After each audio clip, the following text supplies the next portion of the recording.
दोस्तों नमस्कार। देवली उनियारा से निर्दलीय चुनाव लड़ चुके नरेश मीणा समरावता थप्पड़ कांड के बाद से ही जेल में बंद है। लेकिन इसी बीच नरेश मीणा के समर्थकों के लिए एक बहुत बुरी खबर सामने आ रही है। जी हां, नरेश मीणा के चाहने वालों को एक और बड़ा झटका लगा है। दोस्तों, नरेश मीणा के खिलाफ देवली उनियारा विधानसभा उपचुनाव के दौरान एसडीएम से मारपीट करने समेत 4 मामले दर्ज किए गए हैं। इसमें एसडीएम के थप्पड़ मारने के अलावा राजकार्य में बाधा डालने, आगजनी करने, पुलिस कर्मियों को चकमा देकर हिरासत से भागने का मामला भी दर्ज है। इस केस में पिछले 1 माह से नरेश मीणा जेल की सलाखों के पीछे हैं। उनके समर्थक उनके बाहर आने का इंतजार कर रहे हैं। तो चलिए जानते हैं अब नरेश मीणा के साथ क्या कुछ हो गया है। दरअसल उनियारा एसीजेएम कोर्ट ने नरेश मीणा की जमानत याचिका खारिज कर दी है। इसी के साथ नरेश मीणा के समर्थकों को एक बार फिर निराशा हाथ लगी है। नरेश समरावता प्रकरण में जेल में बंद है। अकेले नरेश मीणा की जमानत याचिका 4 दिन पहले उनियारा एसीजेएम कोर्ट में लगाई गई थी। गुरुवार को नरेश मीणा की जमानत पर सुनवाई हुई, लेकिन फैसला पेंडिंग रख लिया गया।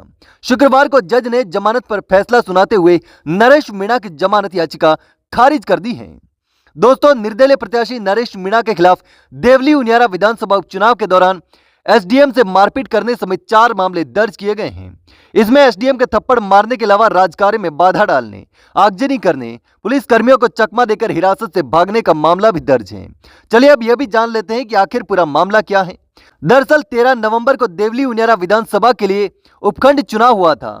इसमें समरावता गांव के लोगों ने उनके गांव को उनियारा उपखंड कार्यालय में शामिल करने की मांग को लेकर मतदान का बहिष्कार कर रखा था। 3 लोगों के जबरन वोट दिलाने का आरोप लगाते हुए नरेश मीणा ने उपचुनाव में ड्यूटी पर तैनात एसडीएम अमित चौधरी को थप्पड़ जड़ दिया। रात को नरेश मीणा को पकड़ने के मामले में पुलिस और ग्रामीण आमने सामने हो गए। स्थिति बेकाबू हो गई और पुलिस को लाठीचार्ज करना पड़ा और गांव में आगजनी हो गई। कई घरों में आग लगा दी गई। बहुत सारा नुकसान हुआ।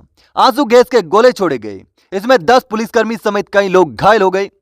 पुलिस ने रात को ही 50 से ज्यादा लोगों को गिरफ्तार कर लिया। दूसरे दिन 14 नवंबर को 11 बजे पुलिस ने नरेश मीणा को भी धरना स्थल से गिरफ्तार कर लिया। 15 नवंबर को नरेश मीणा वीसी के माध्यम से और 52 अन्य आरोपियों को प्रत्यक्ष रूप से निवाई कोर्ट में पेश किया, जहां से सभी को जेल भेज दिया गया। नरेश मीणा पर 4 मुकदमे लगाए गए थे।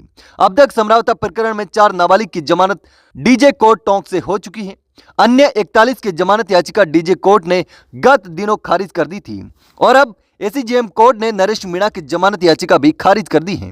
हालांकि अब देखना होगा कि आखिर नरेश मीणा कब जेल से बाहर आते हैं और कब समरावता गांव के लोगों और उनके समर्थकों का इंतजार पूरा होता है। हालांकि चौथ का बरवाड़ा में हुई महापंचायत में सरकार और प्रशासन को 15 दिसंबर तक का अल्टीमेटम दिया है। अब देखना होगा कि इसके बाद क्या कुछ होता है। लेकिन नरेश मीणा को लेकर आप क्या सोचते हैं, मुझे कमेंट करके जरूर बताना दोस्तों।